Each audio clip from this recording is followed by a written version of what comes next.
किसी के पास 2 पासपोर्ट्स होते हैं, तो आगे और पीछे दोनों तरफ स्कैन करना। और गाइस ये बेसिकली यहाँ पे पार्किंग के मीटर्स होते हैं। तो आपको गोल्डन मेल आता है कि आपका वीजा आ गया, पेरेंट्स का, अपने भाई का। वो ये हॉर्न है, बेसिकली कनाडा में लोग हॉर्न इसलिए बजाते हैं, बेसिकली हेलो बोलते हैं। और ये बेसिकली है टनल टू यूएसए, क्योंकि दिल्ली एयरपोर्ट पे ज्यादातर वो हार्ड कॉपी मांगते हैं। अपने 4 लगेज लेके और साथ में 2 छोटे छोटे लगेज, और बड़ा ही मैं होपलेस था उस टाइम। 23 से लेके 2 सितंबर तक की ट्रैवल इंश्योरेंस कराई हुई थी, क्योंकि तब तक हम कॉलेज की इंश्योरेंस में कवर्ड नहीं थे। को फिजिकल टीआरएफ अपने साथ कैरी करना है। आप यहाँ पे G2 या G लाइसेंस बहुत जल्दी बनवा सकते हैं। हमारा CA सर्टिफिकेट, मैं पहले थाईलैंड जा चुका हूँ, मैं पहले अगर दुबई जा चुका हूँ। होमलेस लोग घूम रहे होते हैं। Second is loan disbursement letter. College की फी फर्स्ट ईयर की पे करते हो तो कॉलेज की साइड से एक एक्नॉलेजमेंट आती है। ये है सीजर, ये है वर्ल्ड क्लास कसिनो चेन। ये आपने बहुत सारी हॉलीवुड मूवीज में देखा होगा। Hi guys, welcome to another video. आज की वीडियो में हम बात करेंगे कि जब आप इंडिया से कनाडा फर्स्ट टाइम आते हैं तो ऐसे कौन से डॉक्यूमेंट है जो आपको अपने साथ कैरी करने हैं। इस वीडियो में हम आपको पूरी इन्फॉर्मेशन देंगे, तो इस वीडियो को एंड तक देखिएगा। और हमारे चैनल में ऐसी और वीडियोस देखने के लिए इस चैनल को सब्सक्राइब कर दो। तो चलिए शुरू करते हैं। So guys, welcome to Pavika Canada. पहली चीज़ जो हमारे डॉक्यूमेंट में है वो है हमारा पासपोर्ट। दूसरी जो हमारी चीज़ है वो है आपका जो वीज़ा स्टैंप लगा, चाहे वो स्टडी वीज़ा का स्टैंप हो या आपका वर्क परमिट का स्टैंप हो। और जो तीसरी चीज़ है वो भी पासपोर्ट है, लेकिन किसी किसी के पास 2 पासपोर्ट्स होते हैं। तो आपके पास जितने भी पुराने पासपोर्ट्स हैं, जो कि आपके ओल्ड पासपोर्ट होते हैं, वो भी आपको अपने साथ लेके आने, और उनकी भी कॉपीज आपको अपने साथ रखनी है। जितने भी डॉक्यूमेंट्स हम इस वीडियो में बोलने वाले हैं, उसके आपको 3 चीज़ें लेके आनी है: फिजिकल कॉपी, डिजिटल कॉपी और ओरिजिनल डॉक्यूमेंट। नेक्स्ट जो हमारा डॉक्यूमेंट्स का सेट है वो है हमारे एजुकेशन के डॉक्यूमेंट्स का सेट। अब एजुकेशन के डॉक्यूमेंट्स में आपका 10th 12th या अगर आपने ग्रेजुएशन करके तो ग्रेजुएशन के आपके डॉक्यूमेंट्स। उसमें आपको क्या क्या लगाना है: आपको पासिंग सर्टिफिकेट, आपको अपने मार्कशीट्स जिनको हम ट्रांसक्रिप्ट भी बोलते हैं, और ग्रेजुएशन के पासिंग सर्टिफिकेट, उसकी मार्कशीट, 12th के पासिंग सर्टिफिकेट और उसकी मार्कशीट। अब गाइस इसके अंदर एक चीज़ आप ध्यान रखना, जब आप इनको स्कैन करोगे तो आगे और पीछे दोनों तरफ स्कैन करना। अगर आप अपने ग्रेजुएशन के डॉक्यूमेंट्स उठा के देखोगे ना, तो उसमें पीछे भी स्टैम्प्स होते हैं, ध्यान से देखना।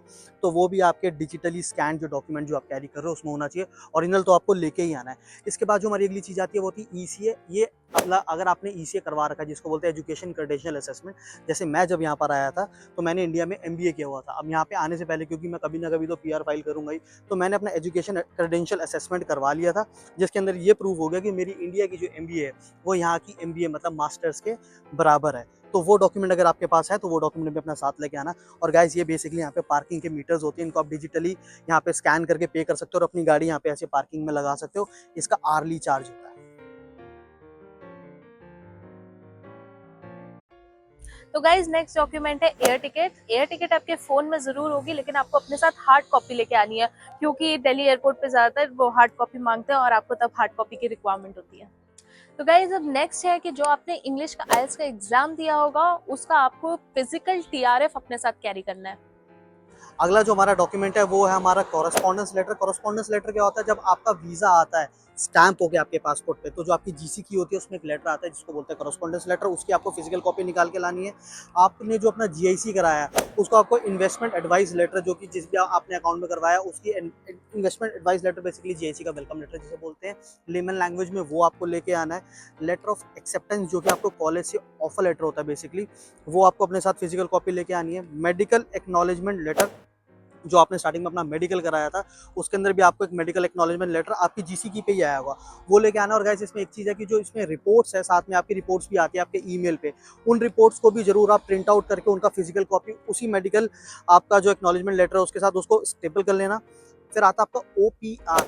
अब OPR क्या होता है? बेसिकली हम लेमन लैंग्वेज में इसको बोलते हैं PPR। जब आपको एक जो आपको गोल्डन मेल आता है कि आपका वीज़ा आ गया, फिर आप अपना पासपोर्ट भेजो स्टैंपिंग के लिए, उसको PPR बोलते हैं। वो OPR टेक्निकल टर्म है, वो आप OPR लेटर भी अपना लेके आना।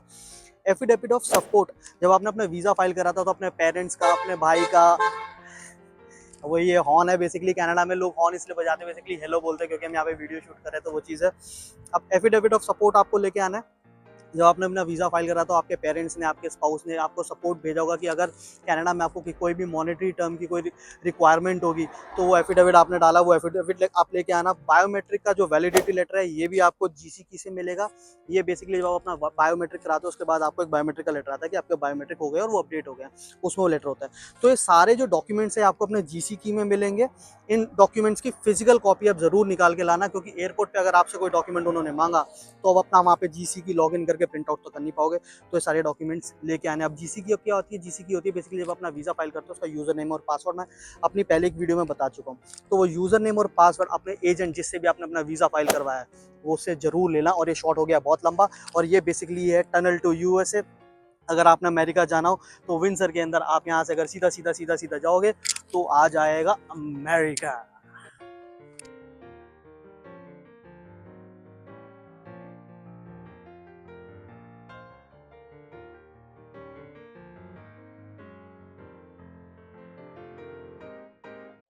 नेक्स्ट सेगमेंट है गाइस लोन का। लोन के अंदर दो तरह के डॉक्यूमेंट होते हैं। फर्स्ट होता है loan sanction letter. Sanction letter यानी जो अमाउंट आपको बैंक ने अप्रूव किया है, जो अमाउंट का आप लोन ले सकते हो, वो आपका सैंक्शन लेटर होता है, उसका फिजिकल कॉपी आपको कैरी करना है। Second is loan disbursement letter. Disbursement letter वो अमाउंट है जो आपने बैंक से अपने अकाउंट में ट्रांसफर करवाया टू पे the fee of your college, तो उसका भी आपको फिजिकल कॉपी कैरी करना है। गाइस जब हम कनाडा आए थे ना, तो जब विंडसर में जब बस में आया था, बेसिकली टोरंटो से मैंने बस ली थी, तो मैं सबसे पहले यहीं उतरा था अपने 4 लगेज लेके, और साथ में 2 छोटे छोटे लगेज। और बड़ा ही मैं होपलेस था उस टाइम पे कि मुझे कहाँ जाना। ऑल्दो मैंने एयरबीएनबी बुक कराया हुआ था, मैंने यहीं से ऊपर कराई थी, और यहाँ से मैं और दीपिका बैठ के अपने बीएनबी भी गए थे। चलो कोई नहीं, शुरू करते। जो हमारे अगले नेक्स्ट सेट ऑफ डॉक्यूमेंट्स है वो है जब आप यहाँ पे थोड़ी बहुत करेंसी लेके आते हो, बेसिकली कनेडियन करेंसी लेके आते हो। तो इंडिया में आप जहाँ पे भी करेंसी लेते हो ना, आपको उसका डॉक्यूमेंट मिलता है। आप अपने इंडियन रुपीज़ देते हो, वहाँ से करेंसी लेते हो, आपको बेसिकली उसकी रिसीट मिलती है। वो रिसीट का आपको डॉक्यूमेंट लेके आना है। अगला अपना ट्रैवल इंश्योरेंस, जो आप आ रहे हो तो आपने अपना ट्रैवल इंश्योरेंस कराया होगा, किसी भी ऑनलाइन प्लेटफॉर्म पर जाकर आप ट्रैवल इंश्योरेंस करा लेना 2-3 दिन का, क्योंकि जब तक आपका कॉलेज यहाँ पे स्टार्ट नहीं हो रहा। फॉर एग्जाम्पल आप 25 अगस्त को, हम जैसे 23 अगस्त को यहाँ पर आ गए थे, और जो दीपिका का कॉलेज था वो 2 सितंबर से शुरू होना था, तो हमने 23 से लेकर 2 सितंबर तक की ट्रैवल इंश्योरेंस कराई हुई थी, क्योंकि तब तक हम कॉलेज की इंश्योरेंस में कवर्ड नहीं थे। चलो बाकी चीज़ें आगे डिस्कस करते हैं। गाइस यहाँ पे बहुत सारे होमलेस लोग घूम रहे होते हैं, तो इनसे आप जरूर बच के रहना। इनसे ज्यादा बात नहीं करनी, नजर नहीं मिलानी, जितना दूर रह सकते हो रहना।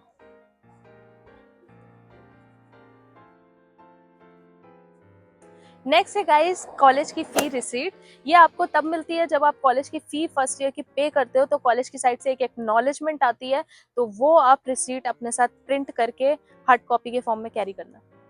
अब गाइस जो हमारी अगली चीज़ आती है वो आती है मेडिसिन के जो प्रिस्क्रिप्शन। आप जो भी अपनी दवाइयाँ इंडिया से लेके आ रहे हो, वो जो भी आपके इंडिया में जो डॉक्टर है, जो कि एक एमबीबीएस क्वालिफाइड डॉक्टर है, उनसे प्रिस्क्रिप्शन में दवाई का नाम, दवाई का यूज़, और जो दवाई बेसिकली किस चीज़ की दवाई है, क्या उसमें कॉमन सॉल्ट है, वो बेसिकली उसका डिस्क्रिप्शन, वो जो आप लाओगे उसका डिस्क्रिप्शन जो है फिजिकल कॉपी वो लेके आना है, जो डॉक्टर ने प्रिस्क्राइब आपको किया है। उसके बाद चाहिए आपको अपना ड्राइवर्स लाइसेंस। अब ड्राइवर लाइसेंस जो लोग लेके आते हैं उसमें वो बुक वाला या पुरानी कॉपी वाला ड्राइवर लाइसेंस ले आते हैं। मैंने पहले भी अपनी ड्राइवर लाइसेंस वाली वीडियो में बताया, वो वीडियो यहाँ पर आ रही होगी, how to make driver's licence in Canada. आप चिप वाला लाइसेंस लेके आओ, और साथ में जो है वो अपना एक्सट्रैक्ट, जो कि आपकी ड्राइवर लाइसेंस की हिस्ट्री है, उसको ज़रूर लेके आओ, क्योंकि उसकी वजह से आप यहाँ पे G2 या जी लाइसेंस बहुत जल्दी बनवा सकते हैं। इस वीडियो को चेकआउट कर लेना गाइस। और उसके बाद जो हमारी नेक्स्ट चीज़ आती है पासपोर्ट साइज़ आपकी फ़ोटो। यहाँ पे गाइस पासपोर्ट साइज़ फ़ोटो बहुत ज़्यादा महंगी होती है, तो इंडिया से अपनी 15, 20, 25 पासपोर्ट साइज़ फ़ोटो इंडिया में बहुत सस्ते में बन जाती है, वो ज़रूर लेके आना। यहाँ पे बहुत महंगी बनती है, इंडिया में बहुत सस्ते में हो जाएगा आपका वो काम। नेक्स्ट है गाइस इंडियन आईडीज आपको अपने साथ कैरी करनी है। अब इंडियन आईडी में क्या क्या आता है? आपका आधार कार्ड, आपका पैन कार्ड, आपका वोटर आईडी, और अगर आप मैरिड है तो आपका मैरिज सर्टिफिकेट। तो ये सब आपको अपने साथ कैरी करना है। इन सब की फोटोकॉपीज करवा लेना, और वो भी अपने साथ कैरी करना, ओरिजिनल प्लस फोटोकॉपी। गाइस जो हमारी नेक्स्ट चीज़ है वो है जब आपने अपना वीज़ा फाइल करा था, उसके अंदर आपने कुछ डॉक्यूमेंट्स लगाए थे, उनके भी आपको फिजिकल कॉपीज़ अपने साथ और डिजिटल कॉपीज़ लेके आना है। जो पहली चीज़ है वो हमारा सीए सर्टिफिकेट, जो आपके सीए ने बेसिकली आपको एक सर्टिफिकेट बना के दिया होगा आपका वैल्यूएशन का, कि आपकी कितनी नेटवर्थ है, वो सर्टिफिकेट की आपको फिजिकल कॉपी लेके आनी है। प्रॉपर्टी वैल्यूएशन रिपोर्ट आपने सीए को दी होगी, जब आप अपनी प्रॉपर्टी, मतलब बेसिकली सीए ने डाला होगा आपके पापा के पास या आपको जो स्पॉन्सर कर रहे हैं, आपके पास कितनी प्रॉपर्टी है, वो रिपोर्ट आपको फिजिकली कॉपी उसकी भी लेके आनी है। उसके बाद आता है हमारा, अगर आप किसी और कंट्री में आपने पहले विजिट किया है, तो उसका जो आपको वीज़ा है, फॉर एग्जांपल मैं पहले थाईलैंड जा चुका हूँ, मैं पहले अगर दुबई जा चुका हूँ, तो उसके जो मेरे स्टैंप्स लगे हैं, वो जो आपके पासपोर्ट पे जो स्टैंप हुआ है, उसकी भी स्कैन करा के, उसकी फ़ोटोकॉपी करा के, उसका भी फिजिकल डॉक्यूमेंट आप अपने साथ डाल लेना। आईटीआर, अगर आप एक वर्किंग प्रोफेशनल है इंडिया में, या आपने अपने आईटीआर फाइल करे हैं, जितने भी साल के अपने आईटीआर फाइल करे, जैसे मेरे पास 6-7 साल के आईटीआर थे, तो उनके भी मैंने फिजिकल कॉपी, ऑल्दो डिजिटल सबके पास ही होता है, फिजिकल कॉपी उसका भी एक सेट बना के अपने आईटीआर के सेट लेके आना अपने साथ। जॉब, आईटीआर से रिलेटेड जॉब भी है बेसिकली। अगर आप जॉब कर रहे हो, आपके पास एक्सपीरियंस, तो आपके आईटीआर होंगे। अब जॉब में आपको अपने जॉब के सारे डॉक्यूमेंट्स लेके आने हैं, चाहे वो आपके पे स्लिप्स हो, चाहे वो आपका ऑफर लेटर हो, चाहे आपका रिलीविंग लेटर हो, चाहे आपका जॉब का आईडी हो, या आपका ज्वाइनिंग लेटर हो। तो जो भी आपकी जॉब है उसमें स्टार्ट टू एंड जितने भी डॉक्यूमेंट्स आपके पास थे, वो सारे डॉक्यूमेंट्स आपको फिजिकल फॉर्म में अपने साथ लेके आने हैं। और ये बाद में पीआर में भी काम आएगा जब आप अपना पीआर फाइल करोगे। अब नेक्स्ट डॉक्यूमेंट है गाइस, भगवान ना करे अगर किसी भी पेरेंट्स की आपकी डेथ हो गई है तो आपको उनका डेथ सर्टिफिकेट ज़रूर कैरी करना है अपने साथ। और वो डेथ सर्टिफिकेट अगर आपकी लोकल लैंग्वेज में है तो आपको किसी ऑथराइज ट्रांसलेटर से वो इंग्लिश में ट्रांसलेट करवाना पड़ेगा, और फिर आप उसको फिजिकल कॉपी के फॉर्म में कैरी कर सकते हैं।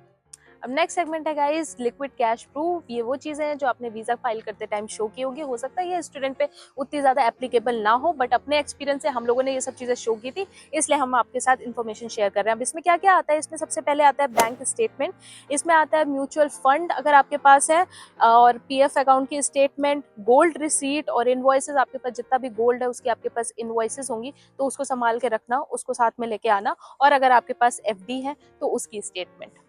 गाइस ये है सीजर, ये है वर्ल्ड क्लास कैसीनो चेन, ये आपने बहुत सारी हॉलीवुड मूवीज में देखा होगा।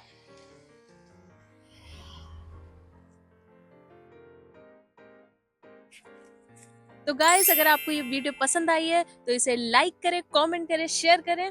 और ऐसी ही और वीडियोस देखने के लिए हमारे चैनल को प्लीज़ सब्सक्राइब करें। Thank you, see you until next time, bye bye.